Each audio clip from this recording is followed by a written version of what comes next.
Tunic is an action-adventure game where you play as a fox exploring an island trying to figure out its mysteries. The game has heavy inspirations from Zelda, from the player character to enemies and environments, but the game has a heavier focus on exploration and puzzle solving than its inspirations, using the isometric camera in order to hide paths and secrets that less attentive players might miss during their first time exploring an area.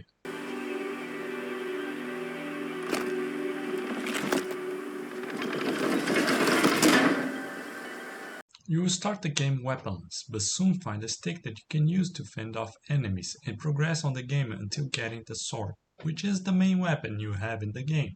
As you progress, you find more items and weapons, from different types of bombs and elemental weapons to items that will buff you or help you in other manners. The player can map 3 weapons or items to 3 buttons, but opening the inventory to change weapons doesn't stop the game, so trying to change weapons in the midst of a fight can be risky.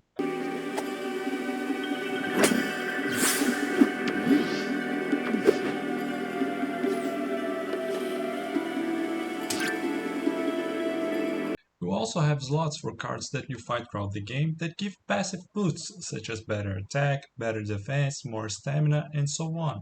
These boosts don't make much of a difference against regular enemies, but they can be helpful against bosses or some of the more sticky fights. You can increase the amount of slots for cards as you find coins in chests or in shops, and throw in these coins in wells that you find during your playthrough.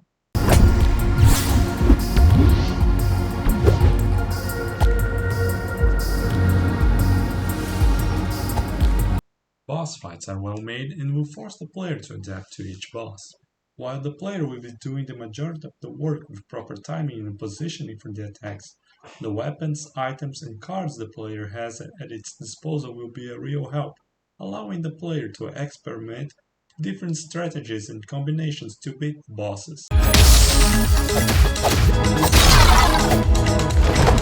Exploring Tunic is also rewarding, with chests containing rewards and secret locations being spread out and making use of the isometric camera in order to hide them from players.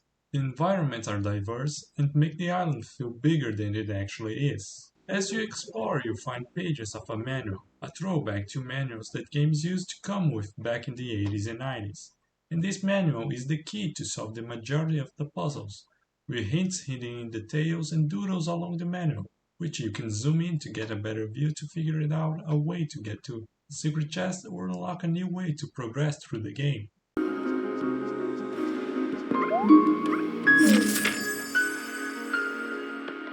I love the use of the manual in this manner.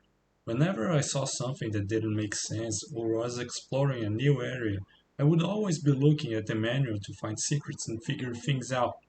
My only complaint is that the more important pages can only be obtained towards the late game, and this causes you to backtrack to a bunch of areas in the game in order to unlock secrets, which you need to in order to unlock a true ending.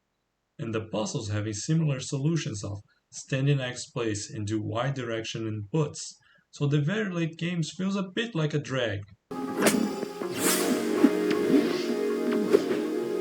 Tunic is a small but charming game that plays like a love letter to the Zelda games, particularly the top-down view ones like Link's Awakening or Link to the Past. And anyone looking to scratch that itch will be satisfied with what Tunic has to offer.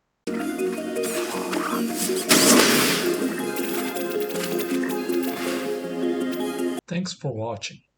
I just started this channel and I hope to post more content regarding video games, not only reviews but video gaming in general. So if you're interested and you want to see more, please subscribe.